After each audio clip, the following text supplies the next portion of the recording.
Black and white நேயர்களுக்கு வணக்கம். அரசியல் சூத்திரம் நிகழ்ச்சியில் மூத்த பத்திரிகையாளர் கோட்டீஸ்வரன் நம்முடன் இணைகிறார். வணக்கம் சார். சார், நேயர்களுக்கு அன்பு வணக்கம். பாஜக முன்னாள் மாநில தலைவர் அண்ணாமலை கோயம்புத்தூரில் செய்தியாளர்களை சந்தித்திருக்கிறாரு. அண்ணாமலை மீது விமர்சனம் வைக்கக்கூடியது அந்த கட்சியில் இருக்கக்கூடிய நபர்களே தான் சோஷியல் மீடியாவில் பெரிய அளவுக்கு ட்ரெண்ட் பண்ணிகிட்டு இருக்கிறது.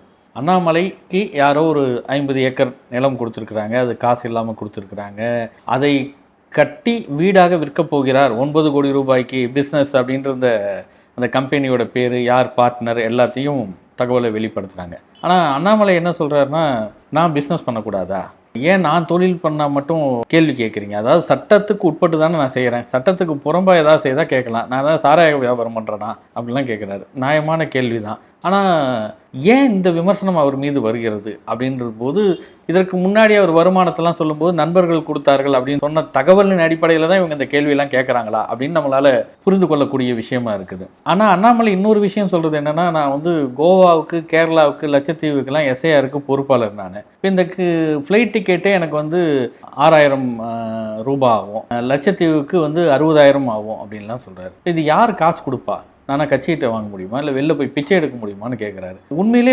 பாஜகவில் இந்த மாதிரி கட்சியில் இருக்கக்கூடிய நிர்வாகிகள், பொறுப்பாளர்கள், இவங்களுக்கு ஃப்ளைட் டிக்கெட் இதுக்கெல்லாம் கூட பணம்ன்றது அவங்களே தான் சம்பாதிச்சு போக வேண்டிய ஒரு கட்டத்தில் இருக்கிறாங்களா? நானும் பார்த்த அந்த நேர்காணல் பத்திரிகையாளர்கள்கிட்ட, பத்திரிகையாளர் சந்திப்பு யாருமே கேட்கல. அவரே உட்காந்துக்கிட்டு அதில் பார்த்தீங்கன்னா பச்சை துண்டெல்லாம் போட்டு இதை ஒரு விவசாய அமைப்பில் இருந்து பேசுகிறார் போல் ஒரு கரெக்டாக இருக்கும் அந்த ஃப்ரேம். நீங்கள் பார்த்தீங்கன்னா நிறைய பத்திரிகையாளர்களுக்கு முன்னாடி இருப்பாங்க. ஆனால் நான் வியாபாரம் பண்ணக்கூடாதானா, நான் வரி கட்டக்கூடாதா, நான் எங்கே சாராய வியாபாரமாக பண்ணேன் அப்படின்னா, நான் சாராய வியாபாரம் பண்ணல. பொதுவாக ஒருத்தர் கம்பெனி ஆரம்பிக்கிறாங்க, இல்லை ஐபிஓ போகிறாங்க, இல்லை ஒரு கம்பெனியில் அவங்க எப்படி பண்ணுவாங்கன்னா, அது 2 கோடினாலும் சரி 3 கோடினாலும் சரி, நான் அதெல்லாம் பார்த்துருக்குறேன். பத்திரிகையாளர் கூப்பிட்டு பிஸ்னஸ் ஜேர்னலிஸ்ட்டு கூப்பிடும். இந்த மாதிரி அரசியல் பத்திரிகையாளர்கள் கூப்பிட மாட்டாங்க. தொழில்நுட்பம், தகவல், இல்லை உங்களுக்கு வர்த்தகத்தை சம்மந்தப்பட்ட பத்திரிகையாளர்கள் அவங்கள கூப்பிட்டு, இந்த மாதிரி எங்கள் நிறுவனம் பேர் இது, நாங்கள் இந்த இடத்துல இடம் வாங்கி இதை கட்டி 3 BHK 4 BHK மாதிரி விற்க போகிறோம் அப்படின்னு சொல்லிட்டு காசா கிராண்டே, பாஷ்யம், அது போன்ற நிறுவனங்கள்லாம் அது மாதிரி பண்ண. இவர் பண்ண போகிறது ரியல் எஸ்டேட். அந்த ரியல் எஸ்டேட்டுன்ற வார்த்தையே அவர் வாயிலிருந்து வரல. ஏன் வரல? சாராயம், ரியல் எஸ்டேட்டு இதெல்லாம் அரசியல்வாதிகளுக்கு நேந்தி விட்ட தொழில், ரைட்டுங்களா? நீங்கள் சொல்லுங்கள், பொது அறிவில் பொதுமக்கள்கிட்ட போய்ட்டு ஒருத்தர் ரியல் எஸ்டேட் வியாபாரம் பண்ணுறான்னா அவர்களை கொஞ்சம் மேலேங்கிலையும் இப்படி தான் பார்ப்பாங்க. இப்போ நாளைக்கே நானும் ரியல் எஸ்டேட் பண்ணானாலும் என்னையும் மேலேங்கிலையும் தான் பார்ப்பாங்க. ஏன்னா நிறைய தவறுகள், அதீத விலைக்கு அதை விற்கிறது, சொன்ன நேரத்தில் பொருளை கிடைக்காம மக்களை அழைக்க வைக்கிறது, ஃபஸ்ட்டு ஒரு ரேட்டு சொல்கிறது, அப்புறம் ஒரு ரேட்டு சொல்கிறது, அப்புறம் மக்களை பாதிக்கிற ஒரு துறையாக இருக்குது. அதாவது வீடு கட்டி கனவுகளில் உங்கள்கிட்ட நாங்கள் காட்டுறோம், உங்களுக்கு சாவி கொடுக்கும்போது உங்களோட கனவு இல்லம் இதோ அப்படின்ற மாதிரிலாம் விளம்பரம் வரும். நீங்கள் போய் ஒரு பில்டர்கிட்ட நீங்கள் மாட்டும் போது தான் உங்களுக்கு தெரியும். நீங்கள் கிரடாய் ஆஃபீஸோ இல்லை ரெரா ஆஃபீஸோ போய் நின்னீங்கன்னா அங்கே வரக்கூடிய கம்ப்ளைண்ட்ஸ் பார்த்திங்கன்னா ரத்த கண்ணி வடிப்பாங்க. பட்டா கிடையாது, இதுக்கு சிட்டாவில் பிரச்சனை இருக்குது, அதிலிருந்து ஆரம்பித்து எங்களுக்கு இந்த ஃபெசிலிட்டி தருவோம், அந்த ஃபெசிலிட்டி தருவோம், நல்ல தண்ணி, நாங்கள் பார்த்தா உப்பு தண்ணி வருது, குழாயை தப்பாக போட்டான், டைல்ஸு பழைய டைல்ஸு, லிஃப்ட்டு சத்தம் வருது, இதிலேருந்து ஆரம்பித்து எல்லா ரியல் எஸ்டேட் கம்பெனி, நான் எல்லாரையும் சொல்லலை, ஒரு 10% 15% நல்லா பண்ணுறோங்கிற, பட் முக்கால்வாசி பேர் மேலே கம்ப்ளைண்ட்டு தான். இது பத்திரிகையாளராக நமக்கே நிறைய வருது அந்த அடிப்படையில். அப்போ அந்த மாதிரியான ஒரு தொழில் தான் நீங்கள் பண்ணுறீங்க ஃபஸ்ட்டு. அப்போ ஏன் இதை முதல்ல சொல்லலை? நீங்கள் தொழில் பண்ணுறது, இப்போ நயினார்கிட்ட போயிட்டு உங்களுக்கு நிறைய தோட்டம் இருக்காமே, நிறைய நஞ்ச பூஞ்செல்லாம் இருக்காமேன்னு புதுசாக போய் கேட்டால் என்ன சொல்லுவார்? எப்போ 20 வருஷத்துக்கு முன்னாடியில் இருக்குது. இப்போ எடப்பாடி கிட்ட போயிட்டு நாங்கள் உங்களுக்கு நிறைய நஞ்ச பூஞ்சம், என் சாத்தா சித்தப்பேன் பெரியப்பேன் அந்த காலத்துலேயே அவங்களாம் 60 ஏக்கர் 80 ஏக்கர் ஆளாளுக்கு வச்சுருந்தாங்க, இப்போ கேட்டால் என்னன்ற மாதிரி சொல்லுவாங்க. அப்போது இவருக்கு அந்த மாதிரி அவ்வளோ கோடிக்கணக்கில் ஒரு வருமானம் அன்றைக்கி தேதியில் இருந்தது கிடையாது. இருந்திருந்தால் அவர் அதை தாக்கல் பண்ணியிருப்பார். இப்போ எல்லாரும் என்ன கேட்குறாங்கன்னா, உங்களுக்கு எப்படி இந்த மாதிரி உதவியெல்லாம் வருது, மாதம் 8 லட்ச ரூபா செலவு பண்ணுற நண்பர்கள், நமக்கும் நண்பர்கள்லாம் இருக்கிறாங்க, நமக்கு நண்பருக்கு ஒரு 10,000 ரூபா கேட்டாவே 2 நாள் ஃபோன் எடுக்க மாட்டுறாங்க, இதான் இயல்பு. அப்போ எங்களோட நண்பர்கள்லாம் இந்த மாதிரி இருக்காங்க. உங்களோட நண்பர்கள் 8 லட்ச ரூபாவும் கொடுத்து, டிக்கெட்டு காசும் வாங்கி கொடுத்து, நீங்கள் போகிற இடத்துக்குலாம் கோவா போனோன்னா கோவா போகிறீங்க, லட்சத்தீவு போனால் லட்சத்தீவு போகிறீங்க. அது இல்லாமல் ஏதோ ஏழைகள் 7 கோடி 8 கோடி அந்த மாதிரி ஃப்ளாட்டு வாங்கி விற்கிறதுக்கு அதுக்கும் தொழிலுக்கு உதவி பண்ணுறாங்கன்னா, இதை இன்னும் கொஞ்சம் டீட்டெயிலாக சொன்னீங்கன்னா நாங்களும் பணக்காரர் ஆயிடுவோம் அப்படின்றது அந்த விமர்சனம். நீங்கள் ரியல் எஸ்டேட் பண்ணக்கூடாதுன்னு யாரும் சொல்ல, நடுவில் கொஞ்சம் பக்கத்தை காணுன்ற மாதிரி எவ்வளோ சைட்டு, எவ்வளோ ப்ராஜெக்ட் காஸ்ட்டு, எவ்வளோ கடன், எத்தனை கோடி சீடு மணி, கேபிட்டல் இன்வெஸ்ட்மெண்ட் எவ்வளோ, அதோடய ப்ராஜெக்ட் அவுட்லே எவ்வளோ, இதில் பேங்க் அமௌண்ட் எவ்வளோ, அதெல்லாம் நீங்கள் சொல்லியிருந்தீங்கன்னா நான் அதை ப்ராப்பராக ஒரு கார்ப்பரேட் ப்ரெஸ் கான்ஃபரன்ஸ் அப்படின்னு நான் புரிஞ்சுக்குவேன். ஆனால் அதை சொல்லாமல் ஆனால் நான் பண்ணக்கூடாதா, ஏன் தொழில் நான் பண்ணக்கூடாதா, நானா கஞ்சாவா விற்றேன், நானா சாராயமா காசுனேன் அப்படின்றது இப்போ அடுத்த முறை நீங்கள் போய் கேட்டிங்கன்னா நான் கோயம்புத்தூர்லேயே அதுக்கு பதில் சொல்லிட்டேன்ட்டு கடந்து போயிடுவார். அப்போ அவர் ரியல் எஸ்டேட்டு இன்னும் நல்லா பண்ண போகிறான்னு அர்த்தம். அப்போது நீங்கள் என்ன சொல்லி வந்தீங்க? லஞ்சத்தை எதிர்க்க போகிறேன், ஊழலை ஒடுக்க போகிறேன், திமுகவை வீட்டுக்கு அனுப்ப போகிறேன், இதெல்லாம் சொல்லிட்டு வந்தீங்க. அதுக்கப்புறம் நான் வந்துங்கன்னா ₹1 கூட வந்து யார்கிட்டயே வாங்குறேன். இப்போது 60,000 ரூபா நீங்கள் வந்து ஃப்ளைட்டு டிக்கெட்டில் போயிட்டு வரேன். நீங்கள் எவ்வளோ பேர் ட்ரெயினில் போகிறவங்களும் இருக்கிறாங்க, காரியகர்த்தாக்கள் ஆர்எஸ்எஸில் எவ்வளோ பேர் எளிமையாக இருக்கிறவங்க இருக்கிறாங்க.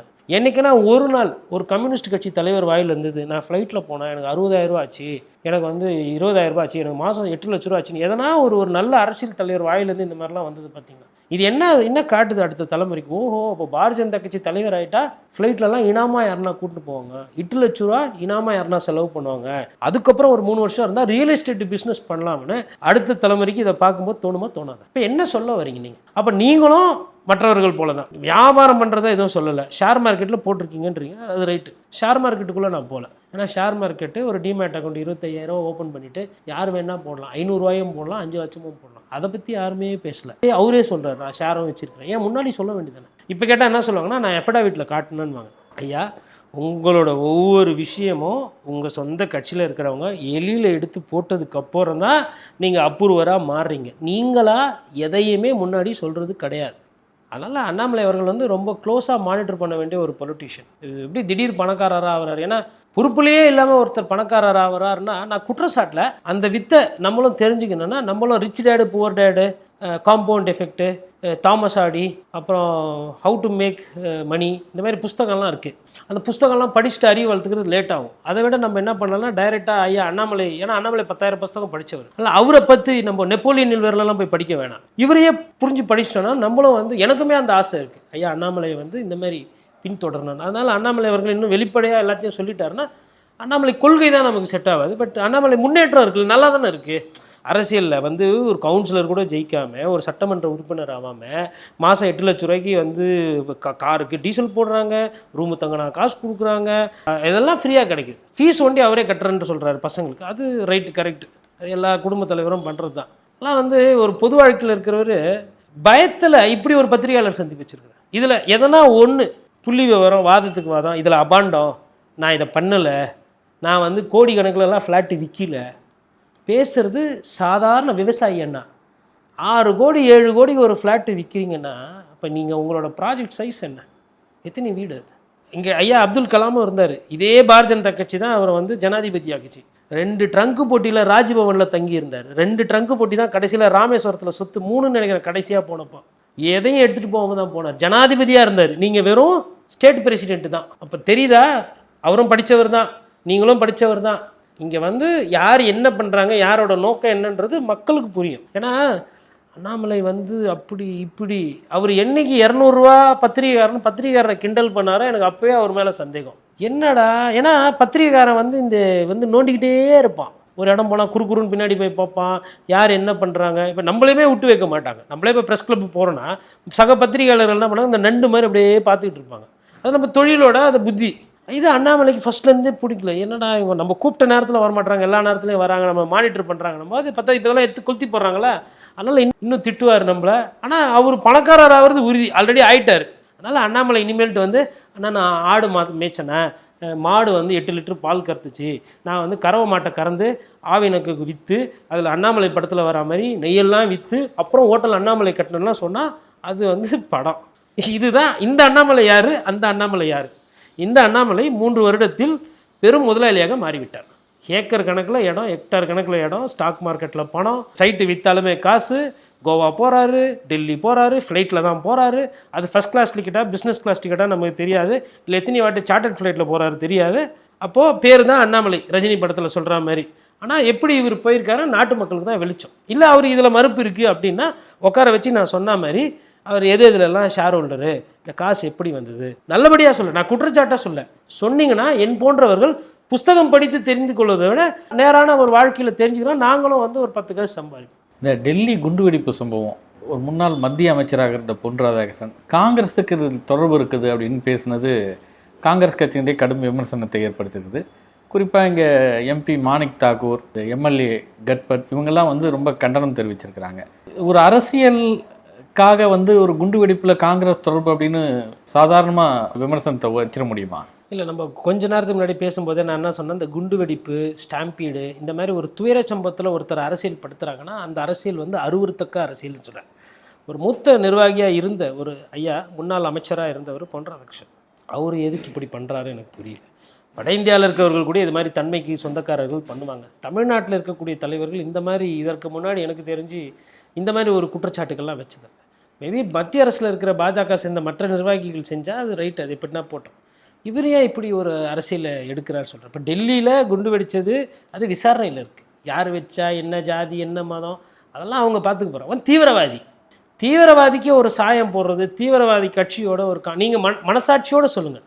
உண்மையிலே காங்கிரஸ் கட்சி, அண்ணன் பொன் ராதாகிருஷ்ணனுக்கு நல்லா தெரியும், அவரோட ஆழ் மனசாட்சிக்கு தெரியும், காங்கிரஸ் கட்சி ஒரு சிறந்த எதிர்கட்சியாக நடந்துக்கவே இல்லைன்ற அந்த உண்மை அவருக்கு தெரியும். அப்படி ஒருவேளை அந்த காங்கிரஸ் கட்சி நடந்திருந்தால் என்றைக்கோ ஆட்சி மாற்றம் வந்துடும். இன்றைக்கி காங்கிரஸ் கட்சி நிறைய இடத்துல ஒரு செத்த பாம்பாக இருக்குது. தமிழகத்தில் எப்படி பாஜக செத்த பாம்போ அது மாதிரி தான் இருக்குது நிலைமை. அப்படி இருக்கும்போது இதெல்லாம் வந்து ஒரு தேவையில்லாத குற்றச்சாட்டு. இதற்கு என்ன முகாந்தரம் இருக்குன்றது தெரியல.